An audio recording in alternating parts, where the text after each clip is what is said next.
परिणामों में जो उतार चढ़ाव होता है उसे गुणस्थान कहते हैं। 14 गुणस्थान के कर आपको ये 7 गुणस्थानों के नाम आपके समक्ष कहे गए थे। पहला मिथ्यात्व, दूसरा सासादन सम्यक, तीसरा सम्यक मिथ्यात्व, चौथा अविरत सम्यक, पांचवा देश विरत, छठवा प्रमत्त विरत, सातवां अप्रमत्त विरत। ये 7 गुण स्थानों की चर्चा करते हुए यह कैसे मार्गणा स्थान को लगाया जाता है। सबसे पहले आपके सामने अपन ने 14 मार्गणा क्या क्या इसकी चर्चा करते हुए गति, पहला गुण गति, इंद्रिय, काय, योग और गुण स्थान, ये 5 बातें अगर अपन ने चर्चा की थी।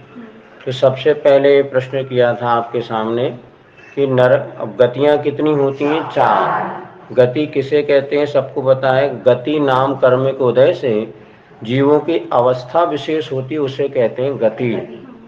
तो जो नरक गति, मनुष्य गति, ये अवस्था विशेष का नाम है। मनुष्य गति कहते हैं। मनुष्य गति में कितने गति के जीव?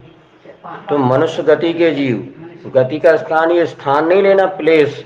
तो मनुष्य गति में कितने गति के जीव आएंगे? तो मास मनुष्य गति के।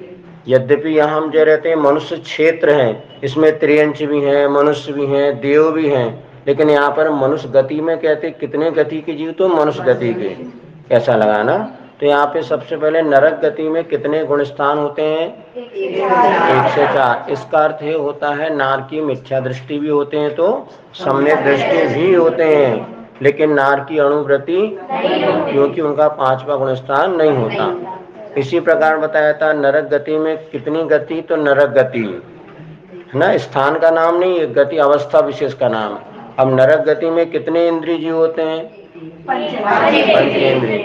हाँ, नरक में जो नदियां हैं, पेड़ पौधे हैं, ये एक इंद्रिय हो भी जाए तो भी इनके लिए यहाँ पर कोई स्थान नरक गति के नहीं माने जाएंगे, वो तो तिर्यंच गति के ही माने जाएंगे। नरक गति में जैसे मान लिए बताते हैं कुछ विक्रिया से बनते हैं और वहाँ पे हवा वाणी वायु तो रहती, हवा है, जल है, क्योंकि ये पंच स्थावर तो पूरे लोक में ठसाठस भरे हैं, लेकिन वो पंच स्थावर कौन सी गति के जीव माने जाएंगे? त्रियंच गति के। पृथ्वी, जल, अग्नि, वायु सब त्रियंच गति के जीव हैं। तो नरक गति में कितने गति के जीव?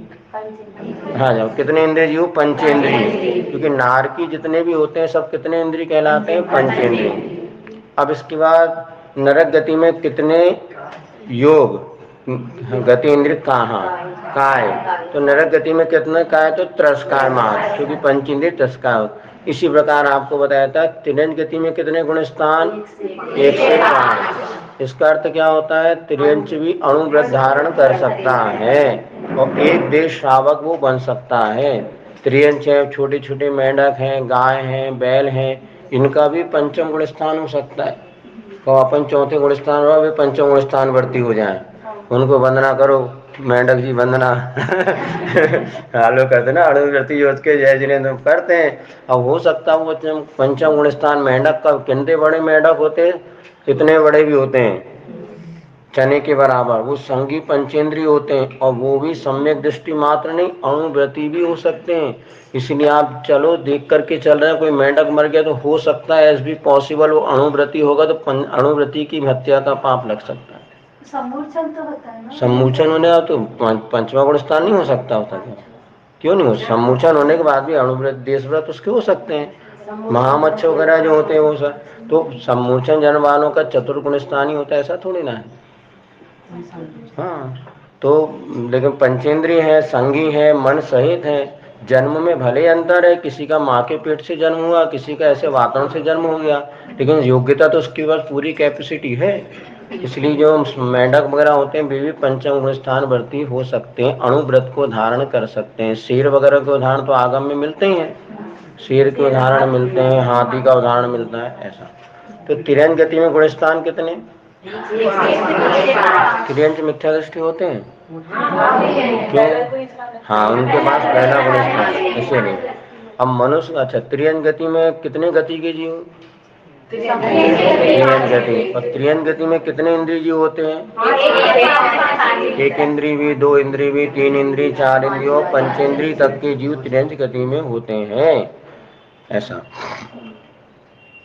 अब इसके बाद जो है आपका है त्रेन गति में काय कौन सा, त्रस स्थावर दोनों, एक इंद्रिय की अपेक्षा स्थावर तो 2 से 5 इंद्रिय की अपेक्षा त्रस। अब अगला प्रश्न है कि त्रियंच वो चार्ट है, दो उसमें अच्छा समझे। इसके बाद क्या है, काय हो गया ना, काय हो गया। चलो मनुष्य गति, मनुष्य गति में गुण स्थान कितने, 1 से 14, इसलिए क्योंकि मनुष्य अणुव्रती बन सकता है, सम्य दृष्टि बन सकता है, महाव्रती बन सकता है, यहाँ तक कि अरिहंत भगवान भी बन सकता है। अरिहंत भगवान जब बनते हैं उनका गुण स्थान कौन सा होता है, 13 और 14। अरिहंत भगवान का गुण स्थान 13 और 14 होता है। ऐसे मनुष्य गति में गुण स्थान कितने हो गए, 1 से 14। अब इसके बाद यहाँ पर आपके लिए मनुष्य गति में इंद्रिय कितनी, पंचेंद्रिय, और मनुष्य गति में गति कौन सी, तो मनुष्य गति। अब इसके बाद जो है मनुष्य गति में काय, त्रस काय, ये कल अपन ने पढ़ा है ना। इसके बाद देव गति में भी गुण स्थान 1 से 4, क्योंकि देव भी कभी अणुव्रती नहीं हो सकते। देव गति के देव कभी संयम धारण नहीं कर सकते, भले वो व्यभिचार नहीं करते, गलत काम ना करें, लेकिन फिर भी त्याग जो संयम अनुव्रत को कहते हैं, 5 पाप का एक दिश त्याग उनका नहीं होता। पुस्तक से कोई मतलब नहीं, पुस्तक रख दो, घूमते रहेंगे पुस्तक में, वो घूम जाएंगे। सुनो तो, हाँ चलो, हाँ हाँ सर, भले उनका सर्वार्थ सिद्धि में देवियां नहीं होती, लेकिन उनका ब्रह्मचर्य व्रत नहीं होता। अब वहाँ पे वैसा निमित्त ही नहीं है, और वहाँ पे जीवन भर एक अहमिंद्र वो रहते हैं, किंतु तो भी उनके पास संयम नहीं माना जा सकता। जैसे उनको जिस समय भूख लगे उसी समय वो उनके कंठ में अमृत झरेगा, चाहे वो भगवान की पूजन कर रहे हो, चाहे प्रवचन सुन रहे हो। जब उनको श्वास लेना, जब भूख लगे तो भूख उनका पूर्ति होनी पड़ेगी। तो इसी प्रकार जैसे मनुष्य संयम ले सकता है, 1 महीने का ब्रह्मचर्य व्रत ले लिया, प्रतिमा ले ले, किंतु देव कभी भी ऐसे संयम धारण नहीं, संकल्प नहीं ले सकते। पलना अलग चीज है, संकल्प लेना है। इसीलिए ऐसे कई लोग होते अपने यहाँ पर भी रात में पानी नहीं पीते, पूरे प्रतिमाधारी जैसे व्रत का पालन करते हैं। एक जगह हम गए थे, वहाँ पे श्राविक कुएं का पानी पीते जिंदगी हो गई, कभी नल का पानी छिया नहीं। प्रतिमा नहीं लिया, क्यों नहीं लिया, अब प्रतिमा नहीं लिए तो तत्संबंधी 5 पाप का त्याग नहीं है, तो उसकी निर्जरा अविरत सम्यक दृष्टि के समान ही है। और यदि अणुव्रती बन जाता है उसकी निर्जरा असंख्यात गुणी निर्जरा उससे बन जाती। इसीलिए महत्व किसका है, संकल्प का है। और लोग सोचते हैं कि संकल्प ले लिए टूट जाएगा, संकल्प लेने के बाद टूटेगा तभी तो प्रायश्चित प्रतिक्रमण वगैरह होता है, लेकिन संकल्प ही नहीं लेंगे तो तत्संबंधी आपके निर्जरा होने वाली नहीं। जो निर्जरा तो है बिल्कुल नहीं। जैसे 2 प्रकार के टीचर होते हैं, सुनो, एक परमानेंट टीचर होता है और एक अस्थाई टीचर होता है। अस्थाई इसको कहते हैं अतिशिक्षित। अस्थाई वाला 4 पीरियड पढ़ाएगा तो 100 रुपये पीरियड के समय 400 मिलेंगे, और जो स्थायी टीचर हो गया अब उसको पढ़ाए अथवा ना पढ़े, अगर 500 रुपये एक दिन का पेमेंट है तो उसको मिलेगा। वो मालिक गैप छुट्टी भी मार देता है, रविवार भी है तो भी उसकी तनख्वाह कम नहीं होती। उसको जो आपको सैलरी है 15,000 वो सैलरी मिलेगी, किंतु इधर जो अतिथि शिक्षक है 2 पीरियड पढ़ाया तो 2 पीरियड के पैसे मिलेंगे, 4 के नहीं मिलेंगे। और इसके बाद ये कि यदि मान ली बच्चे आए नहीं आए और मास्टर आ गया तो भी नहीं मिलेगी। इसलिए वो टीचर कई बार बच्चों को पकड़ लाए, तुम पढ़ तो लो, कम से हमारी पेमेंट तो बन जाए। एक MSc वाले ने बताया था कॉलेज में, क्योंकि वो मास्टर साहब आते होंगे, चलो यार सर की कम से रोजी रोटी है, तो मैं 1 घंटे आकर उनके साथ पढ़ लेता था, उनको अति शिक्षक को पैसा मिलता है। तो जितना आप विशुद्ध परिणाम करेंगे तात्कालिक निर्जरा हो जाएगी, किंतु 5 पाप का पूरा त्याग होने पर लॉन्ग समय तक आपकी असंख्यात गुणी कर्मों की निर्जरा है। इसीलिए एक अविरत सम्यक दृष्टि 1 महीने का उपवास कर ले, एक अणुव्रती एकासन कर ले, दोनों की बराबर निर्जरा, ये मान के चलो। इसी बात नहीं सुनो, आज ये तो महाराज भी बूढ़े होंगे कि नहीं होंगे। सुनो अपने अभी हाँ, सामान्य श्रावक की 1 से 4। सुनो, यदि देवशास्त्र गुरु को श्रद्धा है तो सम्यक दृष्टि होता है, यदि विपरीत श्रद्धा है तो मिथ्या। श्रावक जिसने व्रत नहीं लिया उसके 1 से 4 गुण स्थान, और जिसने अनुव्रत ले लिया उसका 5वां गुण स्थान, और जो मुनि बन गए उनके 6वां 7वां गुण स्थान। तो आरिकाओं का 5वां गुण स्थान होता है, क्योंकि उनका पूरा रूप से 5 पाप का त्याग नहीं होता, वस्त्र आदि वो रखते हैं, इसलिए उनका 5वें से ज्यादा गुण स्थान नहीं होता, कितने भी विशुद्धि बना लें। चलिए अपन कहाँ पर, मनुष्य गति में गुण स्थान तो होते हैं 1 से 14। मनुष्य गति में कितने, तो मनुष्य, अच्छा देव गति चल रही थी, देव गति में 1 से 4 गुण स्थान। देव कभी भी अणुव्रत आदि धारण नहीं कर सकते, इसीलिए सोचना चाहिए बार बार कि चारों गति में मनुष्य गति पूज्य है, ना कि देव गति के देव। ये लिखा है देवावि तस् पड़मंती जस धम्मे श्यामणु। इतिहास उठा के देख लो तो देवों ने मनुष्यों को नमस्कार किया है। सीता जी का आप देख लो इतिहास तो उनके, लेकिन आज क्या हो रहा है, थोड़े से हमें देव देवता कुछ दे देंगे, इसलिए अविरत सम्यक दृष्टि भी है, लेकिन अविरति है। देव आपसे ज्यादा श्रेष्ठ नहीं हो सकते, यद्यपि जिनेन्द्र भगवान के रक्षक आदि होते हैं, फिर वो पूजनीय नहीं होते। पूजनीय तो जिनेन्द्र भगवान ही होते हैं, ऐसा समझना चाहिए। तो देव गति में कितने गति के जीव, एकमात्र देव गति से स्वकीय भी कहते हैं। देव गति में कितने इंद्रिय जीव, पंचेंद्रिय। अब भले देव कुछ भी बन जाए, विक्रिया से पेड़ पौधे बन जाए या कुछ बन जाए, लेकिन वो रहेंगे तो वाहन भी बनते हैं ना, आयुग जाति के देव होते हैं, वाहन बन जाते हैं, हाथी घोड़ा बन जाते हैं, लेकिन है तो देव गति के जीव और होते हैं पंचेंद्रिय होंगे, एक इंद्रिय आदि नहीं होंगे।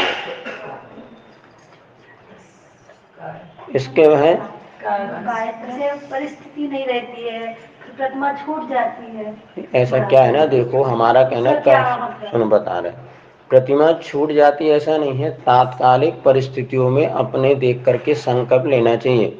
कल की आप सोचो तो कभी शिखर जी का पहाड़ नहीं चढ़ पाओगे, 4 हाथ जमीन देख के चढ़ना शुरू करो। आज इसने इतनी व्यवस्था बनवाई, वहाँ पे साधिकाओं की व्यवस्था बना दी, और जब व्रती बनते हैं अपने आप पुण्य ऐसा अर्जित होता है। हम तो 25-30 साल से परिभ्रमण कर रहे, कभी ऐसा नहीं हो कि 1 वक्त का आहार नहीं मिला हो, सब मिलता है। व्रती बनो तो देवता आके तुम्हारी रक्षा करें। बर्णी जी बोले कितने उदाहरण आते हैं। आज हम संकल्प लेने से डरते हैं कि कल क्या होगा। अरे कल का दिन देखा किसने, आज का दिन खोए क्यों, और जिन घड़ियों में हंस सकते उस घड़ियों में रोए क्यों। निश्चित है व्रती श्रावक की देवता लोग आके सेवा करते हैं, आप करके तो देखो। वो देखो अभी यहाँ पर जो आए थे, जो चंद्रसेन, 2 प्रतिमा है, प्रतिमा लेके आया, दुनिया में घूमना उसको रात विरात कुछ, और क्या सब होगा। आप क्यों चिंता करें, आज तो तुम लोग इतना सौभाग्य मुनि आर्य का, जिस दिन घर में ना किसी आर्य के संग में जाके रहो ना, सब व्यवस्था बनेगी, कहीं किसी प्रतियों के लिए दिक्कत आज तक ना हुई है। तो मन की धारणा है कि कल क्या होगा, है ना। दादियाँ लोग पाल रही पाले, दीदियाँ लोग तुम्हारा ये करेंगे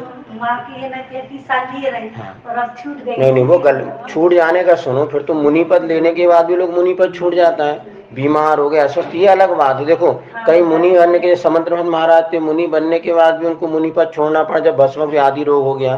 कर्मों का वजह तो किसने, जो 35 साल पाला वो व्यर्थ चला गया, क्या व्यर्थ नहीं जाएगा, किसी परिस्थिति में हो गया पुनः उसका स्थितिकरण। अभी हम गए थे अमरावती में, एक माँ थी, 7वीं प्रतिमा थी, परिस्थिति में उनको सब गोली दवाली सब लिया, बाद में हम लोग गए पुनः उनका स्थितिकरण किया, 10वीं प्रतिमा देके खूब अच्छी समाधि हुई।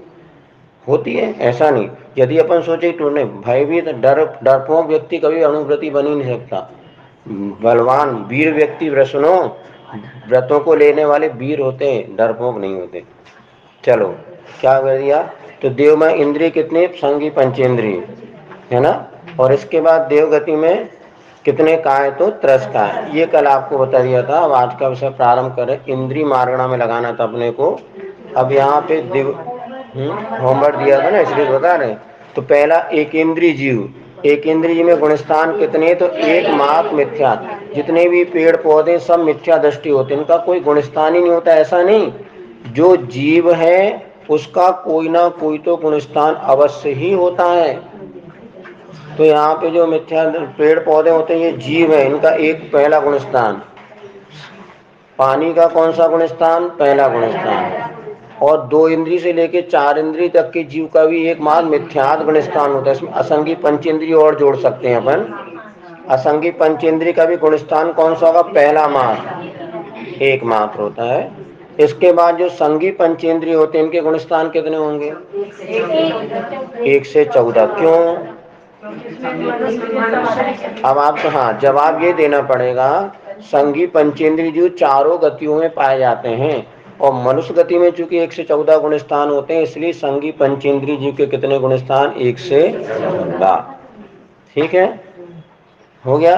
अब दूसरा पूछा था, एक इंद्रिय जीव कितनी गतियों में पाए जाए, असंगी पंचेंद्रिय का भी गुणस्थान पहला ही होता है। एक दूसरी किसी मान्यता के अनुसार इनके पहला दूसरा गुणस्थान भी होता है, किंतु अपन पहला ही गुणस्थान लेके चलते हैं।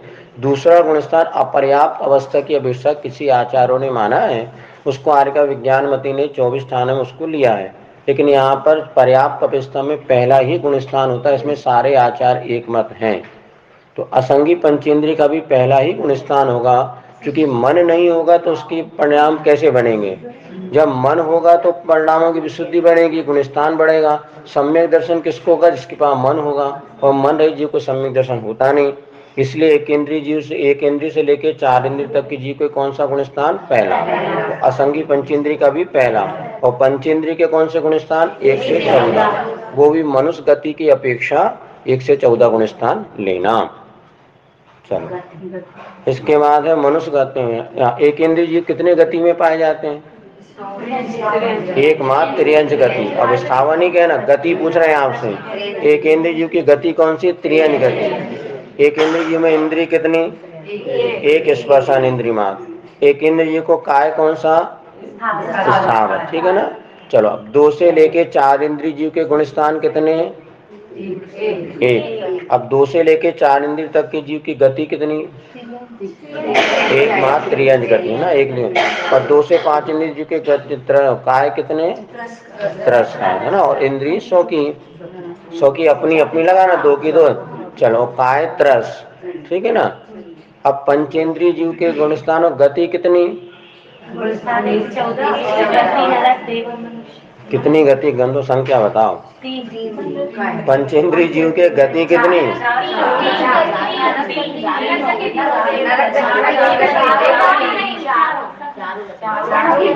वही पूछ रहे थे कल, कितनी गति? कौन सी नहीं लेना बताओ, तुम्हें बताओ। मनुष्य तीन पंचेंद्रिय नहीं होते?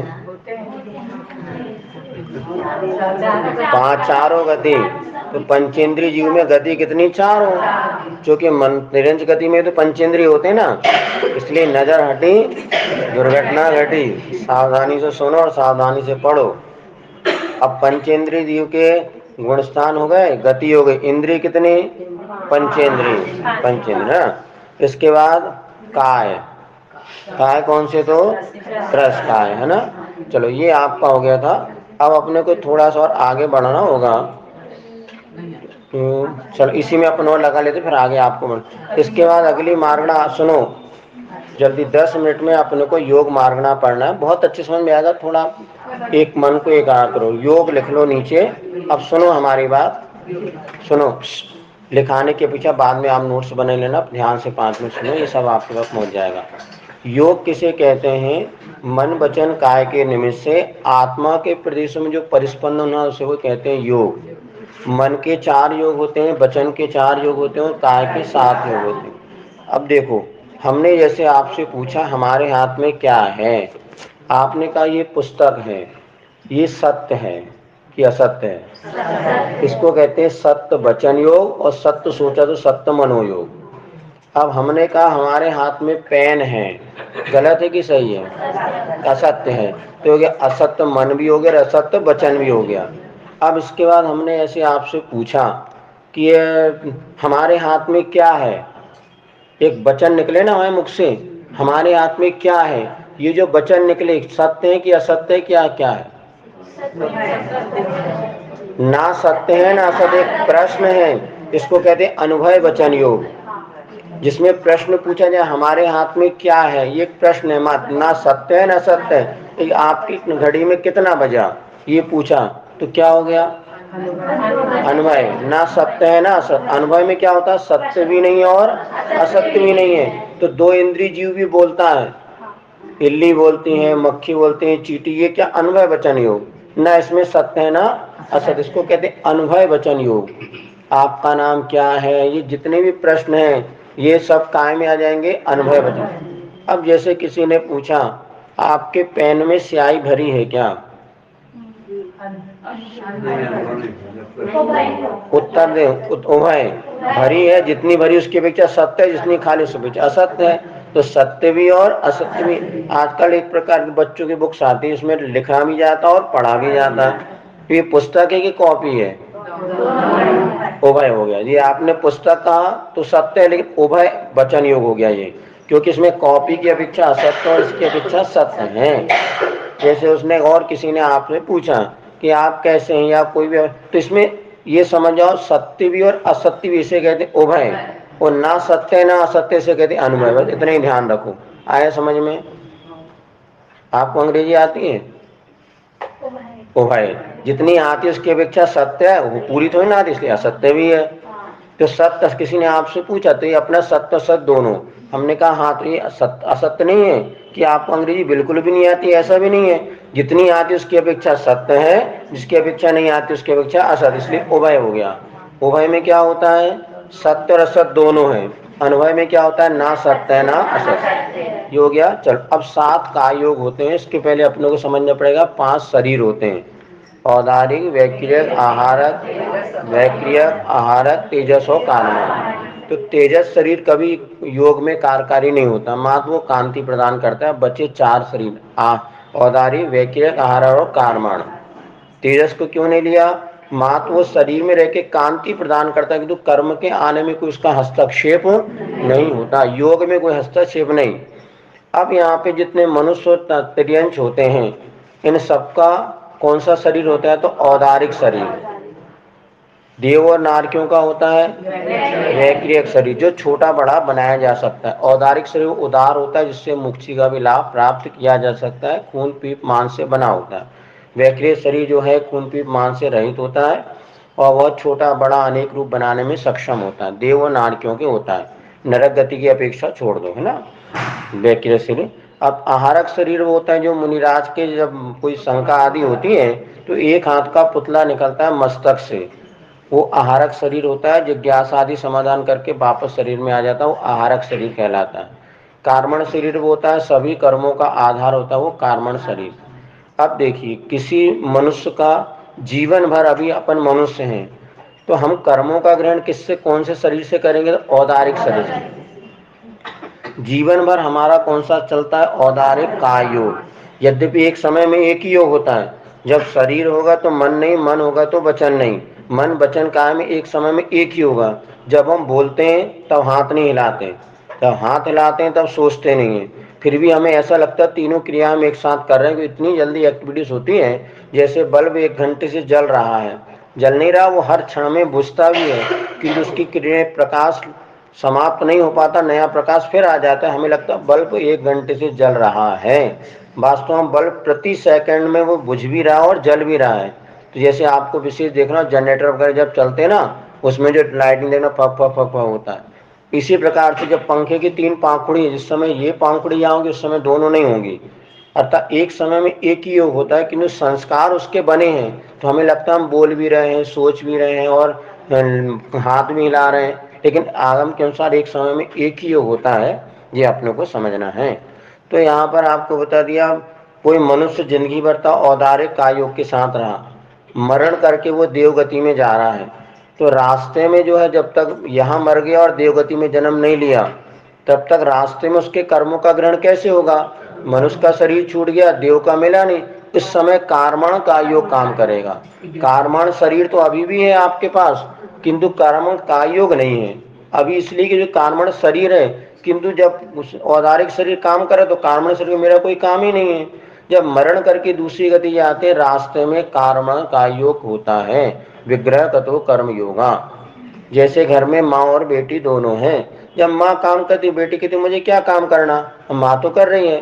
अब जब माँ को काम नहीं करना तो बेटी करती है, तो कार्मण का योग समझ लो बेटी के समान, और औदारिक का योग हो गया माँ के समान। तो माँ और बेटी दोनों साथ में है, लेकिन काम कौन करेगा? जब माँ करे तो बेटी नहीं करती, और जब बेटी करेगी तो माँ नहीं है तो बेटी कर लेगी। ऐसे कार्मण का योग विग्रह गति में होता है। कार्मण शरीर तो अभी भी है, किंतु कार्मण का योग नहीं। इतना समझ आया समझ में? का योग किसे कहते हैं? परिस्पंदन, कर्मों को ग्रहण करने के लिए जो आत्मा के प्रदेश को परिस्पंदन होता है उसे योग कहते हैं। तो विग्रह गति में कार्मण का योग। अब देव गति में जन्म लिया, अब उसको देव का शरीर बनाने अंतर्मुहूर्त लगेगा। अंतर्मुहूर्त माने 48 मिनट से 1 या 2 समय कम। तो इतने समय में उसके लिए अब कौन सा शरीर? वैक्रियक मिश्र होगा, क्योंकि देव गति में जन्म लिया तो वैक्रियक मिश्र कायोग से वो कर्मों को ग्रहण करेगा। कब तक? अंतर्मुहूर्त माद। और जैसे ही पूरा शरीर बन गया, अब जीवन भर देख को कौन सा शरीर चलेगा? वैक्रिय कायोग। अब जो उस वैक्रिय कायोग के माध्यम से कर्मों को ग्रहण करेगा। अब वही देव मर करके पुनः मनुष्य गति में आ गया, तो अंतर्मूर्त जब तक उसका शरीर नहीं बनेगा तब तक औदारिक मिश्र का योग।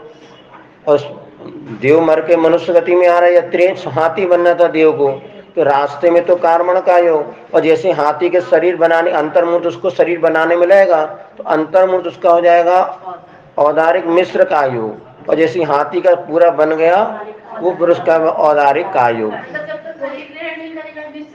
हाँ न, अंतर्मूर्त के लिए जन्म लेने के बाद, ऑन द स्पॉट जन्म ले लिया, उसके बाद जब तक पूरा शरीर नहीं बना ले तब तक, जब पर्याप्त तो सब आ गया अंतर्मूर्त। सुनो, इसके आगे बताएंगे आपको, जब पर्याप्ति अधिकार अपन पढ़ेंगे। इधर गर्भ में आ गया, उधर देवोपास सैया में पहुंच गया, जब तक उसका शरीर नहीं बनेगा तब तक उसकी मिश्र अवस्था होती है। अंत जन्म के विग्रह गति को छोड़ दो, जहां जन्म लेना वहां पहुंच गया, अंतर्मूर्त तक उसको या तो वैक्रिक मिश्र होगा या औदारिक मिश्र होगा। देवनार के तो वैक्रिक मिश्र और मनुष्य तो औदारिक मिश्र होगा। जैसे शरीर पूरा हो गया, औदारिक आयु से कर्म को ग्रहण करेगा वो।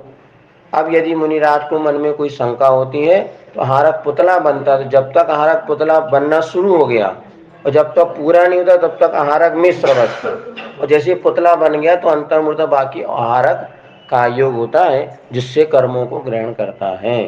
इतनी समझ में आ गई। अब देखो, ये 7 काय योग होते हैं, मन के 4, वचन के 4, काय के 7। कहा से यही समझ में बताओ। औदारिक औदारिक मिश्र, वैक्रिय वैक्रिय मिश्र, आहारक आहारक मिश्र और कार्मण। सुनो, ये 7 काय योग होते हैं। औदारिक औदारिक मिश्र, वैक्रिय वैक्रिय मिश्र, आहारक आहारक मिश्र और कार्मण। कोई बात नहीं, धीरे धीरे समझ में आता है, एकदम ट्यूबलाइट नहीं उठता है।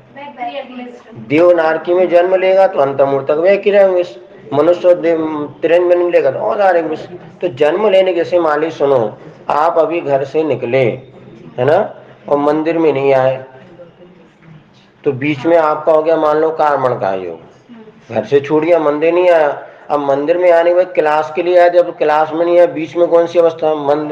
क्लास में है क्या? नहीं। घर में है क्या? ये विश्व अवस्था। जब तक सीढ़ी चढ़ना शुरू कर दी लेकिन यहाँ तक नहीं आया तो मिश्र अवस्था। अब देव बनेंगे तो वैक्रिय मिश्र है, और मनुष्य बनेंगे तो औदारिक मिश्र। चलिए, अब ये हो गया। अब इसका अपन लिखते हैं। सबसे पहले एक चीज नहीं समझ में आई कि मुनिराज के जब आहारक होता है तो उस समय औदारिक भी तो रहता है। औदारिक उस तक कांस्टेंट हो जाएगा, उसका कोई काम नहीं। ऐसे बताया ना आपको, औदारिक शरीर बिल्कुल मृत के समान हो जाएगा। अब उससे आहारक से कर्मों का आयोग हो, ये कुछ इससे कर्मों का आना नहीं होगा। उस समय सिर्फ आहारक। हाँ, सिर्फ आहारक से कर्मों का आना होगा, ये कांस्टेंट हो जाएगा। शरीर जो है, जैसे 2 चैनल होते हैं, आपने अगर दूसरा चैनल लगा दिया मोबाइल में या टीवी में, तो बाकी चैनल है कि नहीं है, लेकिन उनका कोई काम नहीं। लेकिन घुमा दो फिर वो आ जाएगा। ये घुमा तो औदारिक मिश्र आहारक मिश्र, और ये घुमा तो औदारिक का योग आहारक का योग, बस चैनल घुमाना है। और नारियों के शरीर में खून पीप नहीं होता। खून पीप नहीं होता, लेकिन आगम में यही मिलता है कि उनको विक्रिया की अपेक्षा, कष्ट देने की अपेक्षा उनके शरीर में खून पीप मांस आदि होता है। ऐसा भी त्रिलोकसार आदि ग्रंथ में लिखा है, तो दोनों मान लेना चाहिए। लेकिन वो वैक्रिक शरीर ही होता है, टुकड़े टुकड़े होने के बाद पुनः वो झट से मिल जाता है पारे के समान। अब अपन ये चर्चा कर रहे थे, योग जो होते हैं, योग में कितने गुण स्थान होते हैं, तो इसके अलग अलग होते हैं। अपन पहले इसमें ये रख लें। अब ये आप ऐसे पेज पलटा करके कल वाला होम अभी योग आपको समझा दिया, थोड़ी दिमाग में बैठ जाए। अब अपना पीछे 2 मारना भी छूटी है। अभी अपन ने लिखना ना, इसके बाद काय मारना, गति इंद्रिय हो गई। अब इंद्री मारना पीछे लगानी, इंद्री नहीं लगा लिए। अब काय मारना, अब पीछे पेज पलटाओ और बाजू में लिखो स्तत्रस काय स्थावर काय। वो इसी ऊपर आड़े में चलो जो आपको बताया था। हाँ, पीछे अब लिखो, वहाँ नीचे लिखो आड़े में, ऊपर ऐसे लिखो आड़े में। हाँ, ऐसी जैसे आड़ा बनाया ना आपने वो, हाँ ऐसे आड़े बना के चलो। हाँ, पहले त्रस मारना, त्रस का कॉलम बनाना एक अपने को, और दूसरा स्थावर का कॉलम। तो इसके आगे जैसे भी आपने 5 मारना लिखी ना क्रमशः, पंचेंद्री के बाजू में लिखो त्रस, इसके बाजू में लिखो स्थावर के बाजू में। थोड़ा दिमाग लगाओगे बनेगा, लेकिन ये ना त्रस। अब सुनो, त्रस स्थावर ये काय हो गई। अब इसके बाद अपने को योग लिखना है, तो स्थावर के बाजू में लिखो औदारिक काय योग। नहीं नहीं, सुनो सुनो सारे सुनो, पहले लिखो सत्य अनुभव मन वचन। सत्य अनुभव मन वचन, 4 चीज हो गई। एक मम्मी के 4 बच्चे थे, सत्य, एक साथ लिखो, एक साथ लिखो, सत्य प्लस अनुभव, बस सत्य प्लस अनुभव मन वचन। नीचे लिखो, नीचे मन वचन लिखो। त्रस स्थावर हो गया ना, काय तो हो गया, त्रस का स्थावर काय। अब योग अनुभव वचन योग लिखना है आपको, सत्य प्लस अनुभव मन वचन। आड़े में लिखते हो, वही ऊपर कॉलम बनाओ। अब इसके और दूसरा आगे बनाओ बाजू में, हाँ ऐसे ऐसे बना आड़े वाले में। बस थोड़ा दिमाग लगाना है आप लोगों को, इसलिए हम, नहीं तो हम, हाँ ऐसा जाओ। लिखा सत्य अनुभव मन वचन। अब बाजू में लिखो असत्य उभय मन वचन। आप हम बाजू में लिखो असत्य अनुभव मन वचन, एक साथ लिखो चारों चीज, चारों के उत्तर एक ही से अलग अलग नहीं लिखे। असत्य प्लस उभय मन वचन, मन वचन प्लस लगा लो, एक ही मन वचन, असत प्लस उभय मन वचन। अब बाजू में लिखो औदारिक का योग, औदारिक, बस औदारिक लिख लो, काम हो जाएगा। बाजू में लिखो औदारिक मिश्र, औमी कर दो, औ मिश्र का, औदारिक मिश्र आएगा धीरे धीरे। हाँ बस, और बाजू में लिखो औदारिक मिश्र।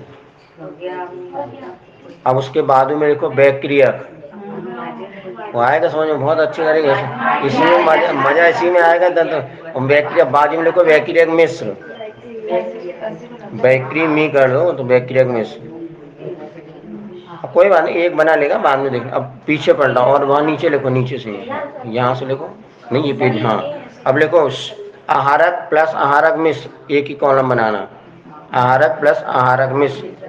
बना पूरा है, लेकिन आपको अपना दिमाग थोड़ा लगाओ, बनी बनाई रोटी खाने में मजा नहीं आता।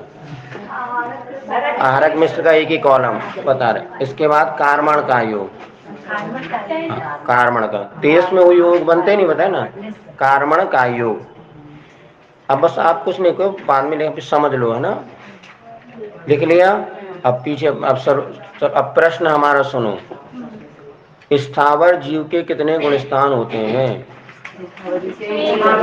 लिखो गुण, गुण लिखो, गुण और एक, है ना, हाँ गुण स्थान लिखो, गुण लिख दो, उससे मतलब अपन वही पीछे वाला लगाना ना कि एक ही गुण स्थान, ठीक है। त्रस जीव, सुनो अगला प्रश्न, त्रस जीव के कितने गुण स्थान होते हैं?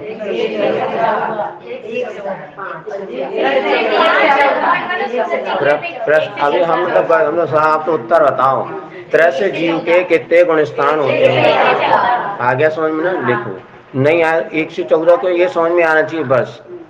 अब अगला प्रश्न है, त्रस जीव के लिख लिया, हाँ अगला प्रश्न है औदार सत्य मन, सत्य प्लस अनुभव मन वचन। अब देखो एक बात आप समझ लो, सत्य मन सत्य वचन, अनुभव मन अनुभव वचन, ये 4 चीजें, चारों का उत्तर एक ही है।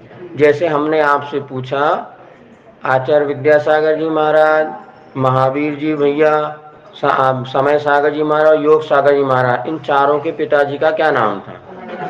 एक आंसर में काम हो गया ना कि समय सागर जी के पिताजी अलग अलग को चारों, तो ये चारों का एक ही आंसर हो गया। अब सुनो प्रश्न ये है, सत्य मनोयोग कितने गुण स्थान में होता है? 1 से 13 गुण स्थान, क्योंकि 13वें गुण स्थान तक सहयोग केवली होते हैं। तो सत्य मनोयोग के चारों का उत्तर एक ही, सत्य मनोयोग अनुभव मनोयोग सत्य वचन योग अनुभव वचन योग का गुण स्थान 1 से 13। क्यों? क्योंकि देखो मिथ्या दृष्टि सत्य बोल सकता कि नहीं बोल सकता? बोल सकता, और केवली भगवान भी सत्य बोलते हैं, केवली भगवान भी अनुभव वचन बोलते हैं, और मिथ्या दृष्टि भी अनुभव बोल सकता है। तो पहले से लेके 13 गुण स्थान तक सत्य मनोयोग है, सत्य वचन योग है, अनुभव मन योग और अनुभव वचन योग है। आया समझ में? तो सत्य मन योग कितने गुण स्थान? और अन्वय वचन योग? अन्वय वचन योग 1 से 13 क्यों? मिथ्या दृष्टि भी अन्वय बोलता है तो केवल यानी भी अन्वय वचन बोलते हैं। केवल यानी सत्य बोलते ऐसा नहीं, वो भी प्रश्न होता है तो उसमें भी अन्वय आ गया ऐसा। अब दूसरा प्रश्न है असत्य और उभय मन वचन योग। असत्य और उभय इनके गुण स्थान होते 1 से 12, क्योंकि केवल ज्ञानी कभी असत्य नहीं बोलते और उभय नहीं बोलते। केवल ज्ञान 1 से 12 लिखो। असत्य और उभय में 1 से 12, ठीक है। अब इसके बाद औदारिक काय असत्य और उभय में आ गया ना। 12वें गुण स्थान तक असत्य बोला जा सकता है, बोलते नहीं अलग बात है, किंतु केवल ज्ञान के अभाव में या सत्य वचन युक्त तो सत्य भी बोलते हैं, ऐसा नहीं असत्य बोलते हैं, किंतु 12वें गुण स्थान में असत्य भी बोला जा सकता है। असत्य वचन योग है, बोलते नहीं अलग बात है, किंतु वहां पर वचन योग है केवल ज्ञान के अभाव में, इसलिए छद्मस अवस्था में तीर्थंकर आदि बोलते नहीं है। ठीक है, अभी तो इतना बना लो, फिर आप कल चिंतन करेंगे। चलो जल्दी से और लिख लो। औदारिक काय योग में गुण स्थान कितने होते हैं? 1 से 13। 1 से 13 गुण स्थान तक औदारिक काय योग होता है, क्योंकि केवल ज्ञानी को भी होता है और सामान्य मनुष्य को भी होता है। औदारिक मिश्र काय योग, औदारिक मिश्र काय योग कब बनेगा? जन्म के समय। तो जन्म कब होता है? तो हमेशा पहला गुण स्थान में जन्म होगा या दूसरे में या चौथे में। 3 ही गुण स्थान ऐसे होते हैं जहाँ जीवों का जन्म होता है। तो 1, 2, 4 और 13 लिखो, कल और समझा देंगे। औदारिक मिश्र में 1, 2, 4, 13 लिखो। औदारिक मिश्र में 1, 2, 4, 13। 13 क्यों? समुद्घात की अपेक्षा कल समझाएंगे, समय होना वाला आपका। वे औदारिक मिश्र में लिख लिया कितने? 1, 2, 4, 13। ठीक है ना। 1, 2, 4 जन्म की अपेक्षा, 13 समुद्घात की अपेक्षा। जब कभी जीव जन्म 3 में जन्म नहीं होता, ना जन्म होता ना मरण होता। जब कभी जन्म होगा 1 में, 2 में अथवा 4 में, यह ध्यान रखना हमेशा। 1, 2, 4, 13 जन्म के गुण स्थान हो गए। अब इसके बाद औदारिक वैक्रिय काय योग में गुण स्थान 1 से 4, क्योंकि देवोनार क्यों होता है 1 से 4 गुण स्थान। वैक्रियक मिश्र में 1, 2, 4 मात्र। वैक्रियक मिश्र में 1, 2, 4, 1 से 4 नहीं। नजर उठी, दुर्घटना घटी, जल्दी होशियारी मारे तो गए बेटा। होशियारी नहीं चलती इसमें अच्छे से। 1, 2, 4 ठीक है ना, जन्म की अपेक्षा। आहारक और आहारक मिश्र में होता है 6वां गुण स्थान। आहारा में माँ 6वां गुण स्थान। आहारक और आहारक मिश्र में माँ क्योंकि मुनि महाराज के होता है। और कार्बन का योग में कितने गुण स्थान होंगे बोलो? 1, 2, 4 क्योंकि राष्ट्र में होता है, और समुद्घात की अपेक्षा 13 गुण स्थान। 13, 4 और 13। कार्बन का योग कब होगा? विग्रह गति में, उस समय समुद्घात भी होता है। 1, 2, 4 वैक्रियक में 1 से 4। आहारक आहारक मिश्र में 6वां मात होता है। मात 6वां गुण स्थान होता है आहारक आहारक मिश्र में। जब कभी पुतला मुनिराज के निकलेगा तो 6वें गुण स्थान में ही निकलता है। आहारक आहारक में 6वां गुण स्थान। जन्म मरण हो गया, दूसरी गति में जाकर रास्ते में तभी जन्म होगा। और 13 समुद्घात की अपेक्षा होता है। चलिए सुनो अब जल्दी से 2 मिनट में। इस प्रकार से आपके गुण स्थान बता दिए। अब आपको कल का होमवर्क है, तरस और स्थावर में ये सब चीज लगा के आना। उसके बाद ये पूरे सत्य मन वचन का है, इसमें औदारिक आदि सब लगा के आओ। नहीं लगेगा तो अपन फिर से लगाना ही है, लेकिन लगा लोगे थोड़ा दिमाग के सत्वा है, चलाने की बस आवश्यकता है। महावीर भगवान की जय। बोधि समाधि परिणाम शुद्धि स्वात्मोपलब्धि शिव सब सिद्ध चिंतामणि चिंतित वस्तु दाने त्वं वंदे मानस।